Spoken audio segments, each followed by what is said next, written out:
சாதாரண ஒரு மனிதனால் அசாதாரணமான ஒரு விஷயத்த பண்ண முடியாது.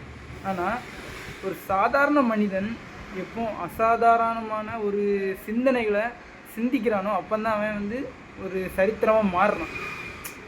நம்ம வந்து வித்தியாசமாக சிந்திக்க தொடங்கணும்னு வைங்களேன், நம்மளுடைய ஆக்டிவிட்டீஸ் அப்படிங்கிறது மாறும். காலம் வந்து எப்போனாலும் எப்படினாலும் மாறலாம்.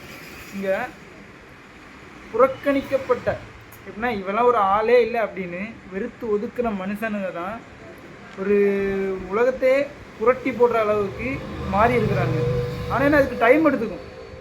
அடுத்தவன் நம்ம வந்து ஒரு தகுதியான ஆள் தான் அப்படின்னு சொல்கிறதுக்கு முன்னாடி நாம் முதல்ல நம்பணும். நம்ம தாண்டா ஆள், நம்ம தான் ஒரு தகுதி படைச்ச ஆள் அப்படிங்கிறத அந்த ஒரு அழுத்தமான தன்னம்பிக்கை அப்படிங்கிறது நமக்கு இருக்குது வைங்களேன். நம்ம வந்து அடுத்தவன்ட்டு அந்த ஒப்பீனியனை கேட்டுருக்க மாட்டோம். நம்மளை பற்றி நமக்கு தெரிஞ்சால் போதும். நம்மளால் என்ன முடியும் அப்படிங்கிறத தொடர்ந்து நம்ம பண்ணி அதை வந்து இந்த உலகத்துக்கு காட்டணும்.